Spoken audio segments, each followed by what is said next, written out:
We're asking whether Nikki Haley has posted anything about this. She's running for office. She's on Twitter right now. Former UN ambassador.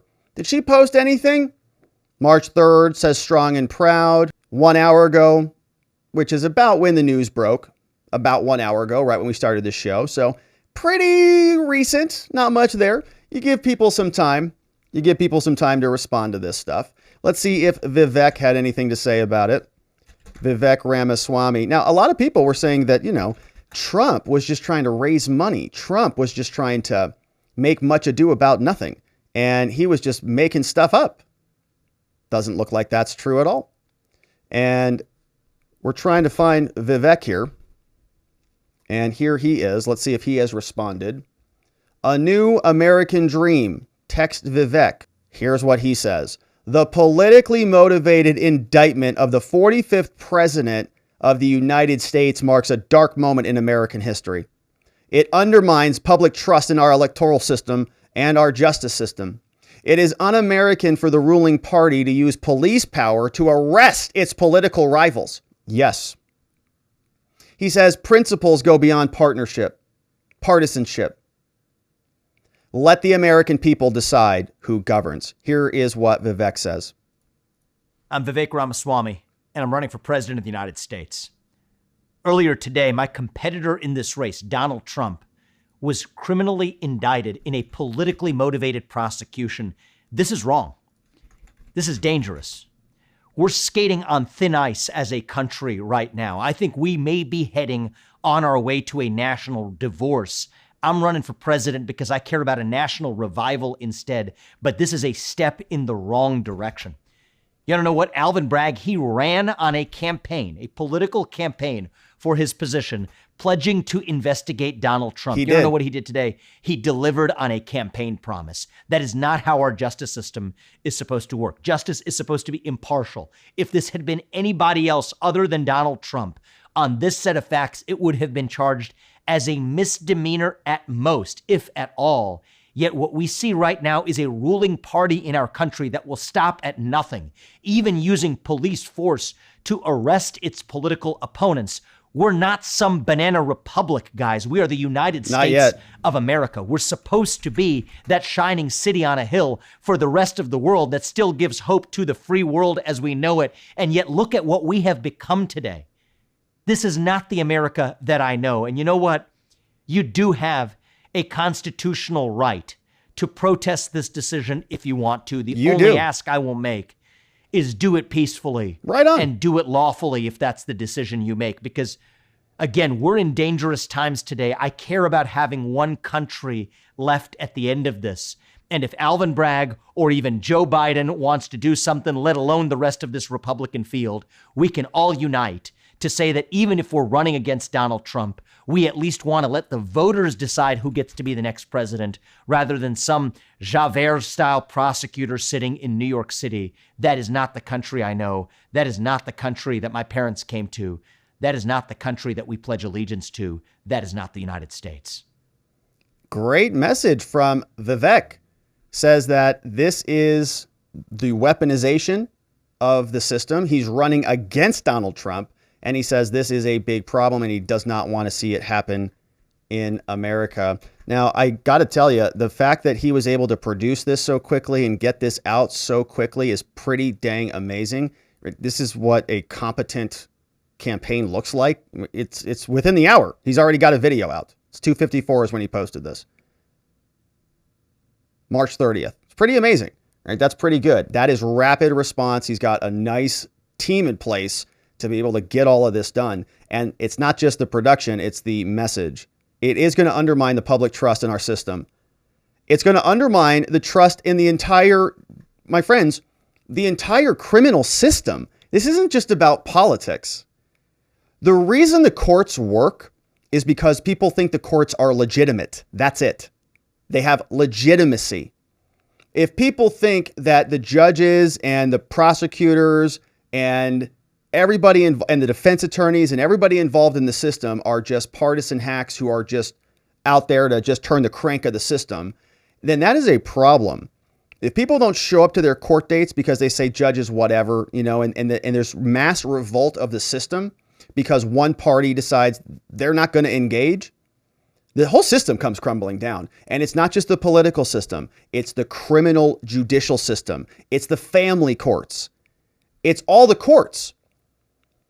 When you start to weaponize the justice system, it's supposed to be blind. It's an insane thing they're doing here.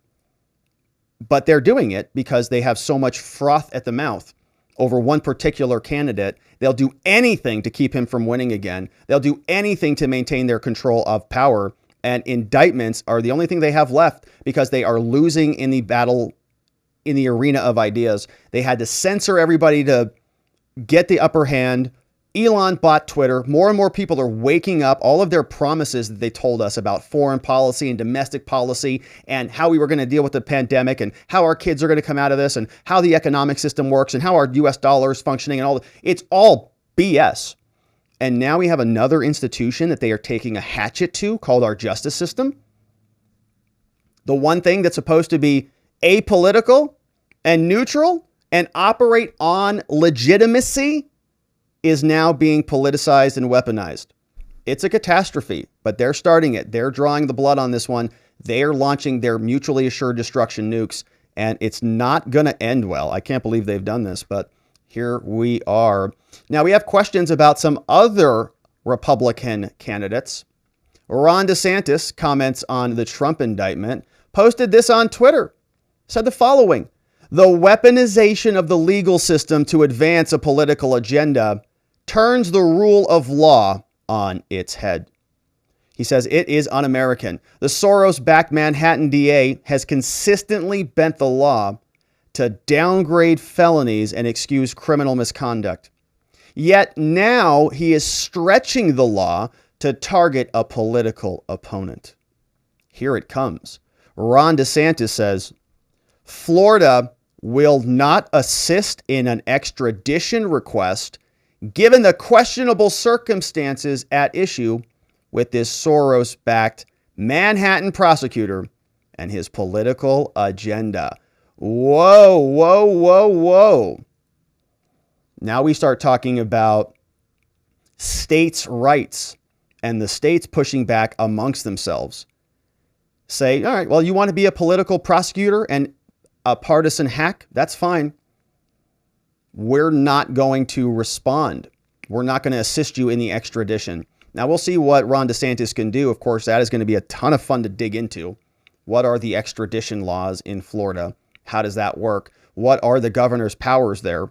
And are we seeing a unification of the Trump-DeSantis rings combined? What is happening?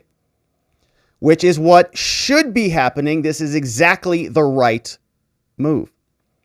This is bigger than any political squabble. And this is why myself and others were a little bit critical of Ron DeSantis when he called this thing a circus. I'm not going to get involved in a circus with a porn star. We said, hey, hang on a minute here, buddy boy. This is a lot bigger than that. Right? This might be about that one thing in this one case, but this is a much bigger fish. And so we have to talk about it appropriately. Ron DeSantis took some time, waited, allowed it to develop a little bit, and now he's getting it exactly right. If one state is going to weaponize the judicial process, so can you. And the great sort is going to continue.